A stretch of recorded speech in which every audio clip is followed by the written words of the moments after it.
Hello everyone, this is James Avalon for USNN, and I'm here with Bre Faucheux on the Social Truth Warrior. Say hi. Hello, everyone. Thank you for having me, James. It's a pleasure. So, I just want to go into your red pill, because I heard you're only actually recently red pilled. Yeah, it happened late last year.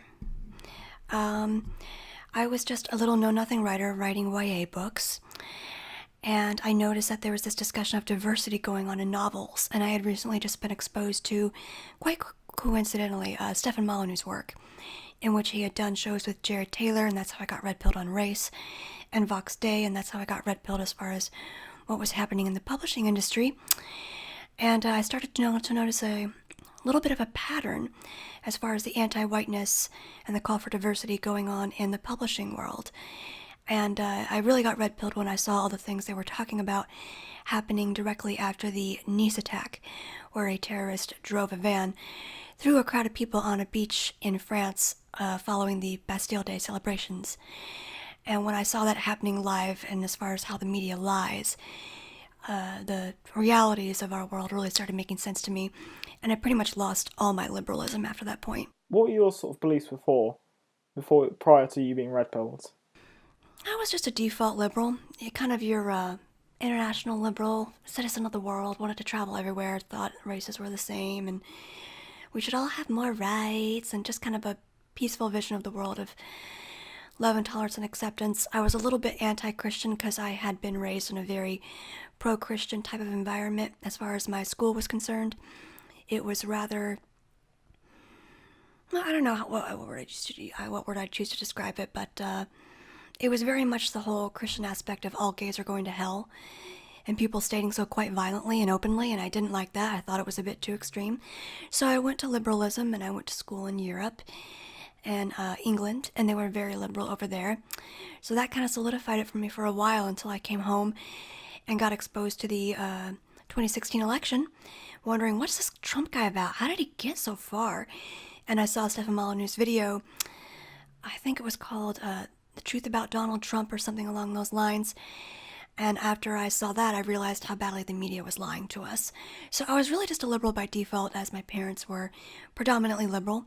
Ironically enough, they were gun-loving liberals, but it was just getting exposed to a different perspective that really red-pilled me, a perspective that I had never been shown before. Okay, it's a interesting story from a background. So, I've seen one of your videos before, and you're talking about academia and how you were exposed to a lot of SJW rhetoric. Can you go into that? It was pretty hardcore as far as when I was in college. Most of my professors were liberals, and I was of that mindset back then. So I didn't really think of anything of it or challenge it until later on when I was red pilled and I got to thinking back on it. But there were certain aspects of it that didn't sit well with me from the start. For example, I had a British history professor, and we were doing a whole segment on colonialism in Australia and how the English pretty much just slaughtered the Aboriginals or some such garbage, and how colonialism in Africa had destroyed the country. And it was a time when my professor said that we needed to respect these Aboriginal people, even though we had just read a chapter about how in an Aboriginal tribe, if a baby's mother died in birth, they would just slaughter the baby by hitting it over the head with a rock repeatedly. And I went, okay, that's a bit barbaric. I'm not going to accept that as a cultural norm. And I was pretty much shut down by my professor, saying, you can't say that. You can't even call them natives. That's completely racist toward their society and their culture. And I'm going, they didn't have a society. I don't know what you're really talking about. We brought them the modern world. And he pretty much said the same thing about Africa, that we had destroyed the country. And I got to the point where I just thought, do we do anything right? Can you be positive about a few things? So then I moved on to a Native American course where a teacher told us that the Comanche tribes would kidnap the white people and rape them on the slave stage to show their dominance and to break down the slaves before auction. And I thought, okay, that's pretty savage and barbaric. And the teacher, as well as the whole class, pretty much came down on me. You can't say that's savage. Who is to say what's savage?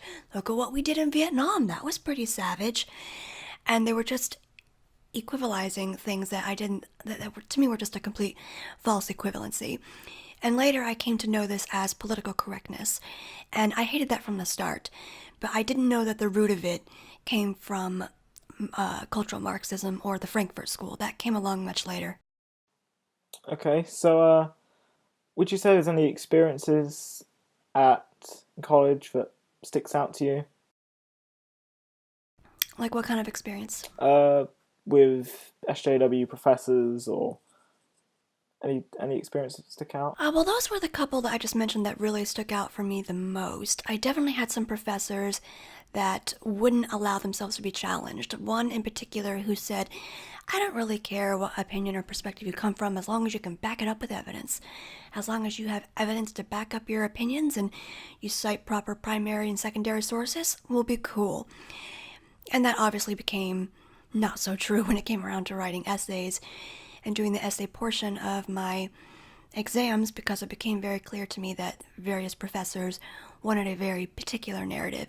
And it became my habit after a little while that I would actually go to a professor's office during their office hours and ask them, hey, you gave me a bad grade on this essay. Can you tell me what you'd like to see so I can do better next time? Because professors don't really like, hey, you gave me a bad grade. That never goes over well, so I'd always go at it from a form of, what can I do better? What did you not see in my essay that you want to see? And it became clear that they just didn't want to see my opinion, that they had been lying. It wasn't about backing up your story with evidence. It was just about what narrative is going to fall in line with my lecture that I taught you. So that was the experience I had with some SJW professors. Okay, so what would your... I always have this perspective in my head, which is some people on the alt-right are... I'm trying not to use the word extreme. They're deeper into the alt-right. So, for example, some may believe in an ethno state. Would you believe in an ethno state? I believe in ethno states for all people. I'm an ethno-nationalist, just not just for people of European origin, but for all ethnicities should they want them. I believe people should be able to pursue their own goals and their own community goals that they want, should they want to. I also believe in freedom of association. If people want to freely associate with other cultures, they should be free to do that, but they should also be free to make the choice not to if they don't want to.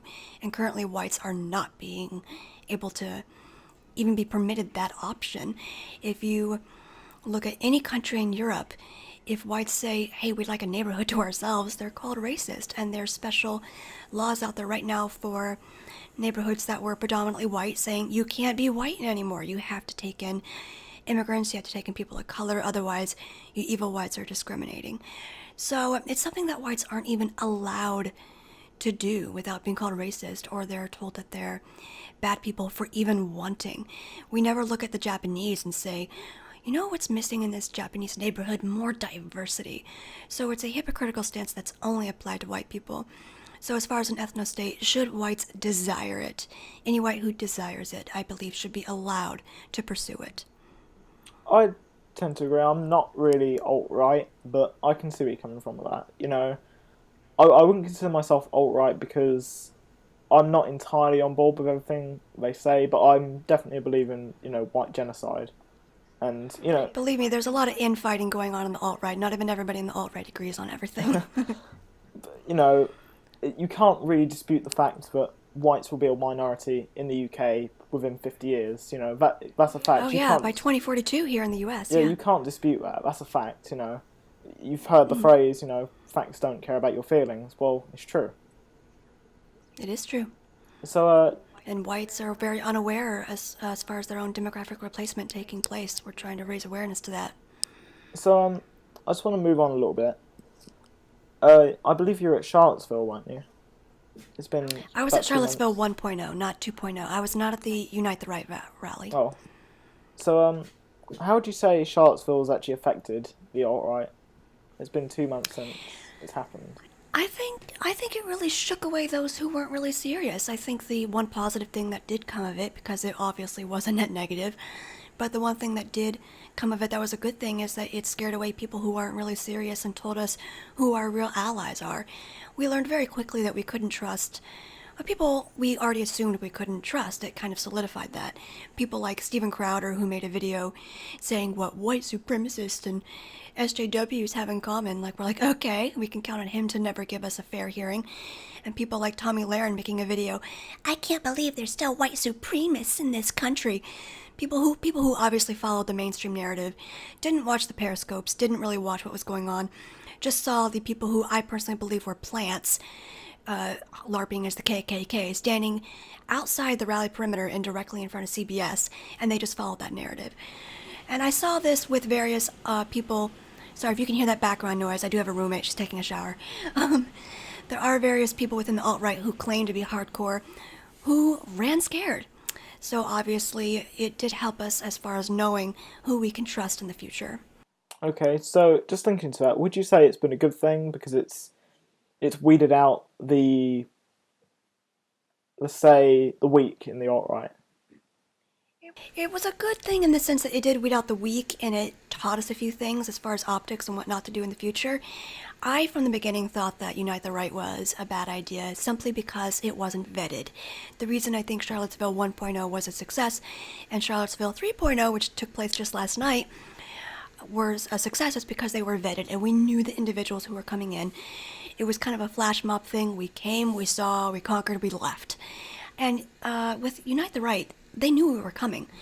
And the governor and mayor there knew exactly how to prepare for us and how to shut us down and how to get the media on board with trashing us. So I think we learned a lot as far as optics, what to do in the future, what not to do in the future, who to trust, and we learned one valuable lesson: never trust the police. Because although I am a Blue Lives Matter type of gal, I do respect authority. I also am aware, as well as many others now, that if the police were given an order by the leftist government in that particular region to fire on us, they would. We can't depend on them. Now, there have been rallies done in Washington, D.C., where the cops are very fair to us, and they let us have our rally in peace, and they keep Antifa away from us to prevent violence. Whereas if you have a city like Charlottesville that's run by leftists and proud of it, you can't depend on the police to protect us in any way. In fact, the cops actually pushed the alt-right in the rally perimeter into the Antifa. It wouldn't let them exit from a peaceful area, so they obviously were trying to push violence. So it really taught us as far as who we can trust, who we can't trust, how to handle optics a little differently. I think that future events need to be vetted better. We can't just have open rallies. That much has been confirmed because there's too much of an opportunity for things to go wrong because we cannot always trust the local officials. Yeah, I tend to agree that Sharpsville 2.0, as you say, was it had obviously the big narrative of a death there, but for the alt-right, if you exclude that part, it was probably quite a good thing for it. It did get us a lot more publicity. I mean, if you're of the mind that no press is bad press, I'm not particularly of that mind. I used to be, I'm not anymore. Then you would consider it to be a positive. I think it probably scared some people away, but then again, the people who are going to be scared aren't going to be likely to follow in line with our thinking anyway. So I think it definitely taught us a few things about optics, like you said. Okay, so do you think something like Charlottesville can happen again? I think there's potential for it to happen again, but I think that if we're smart, it won't. We need to not have open rallies anymore. They need to not be open to the public. They need to be held kind of in secret, and the alt-right does have ways of organizing kind of privately. So I think as long as we're smart and we don't have open rally events and we vet people a little bit better than we have been in the past, we'll be fine.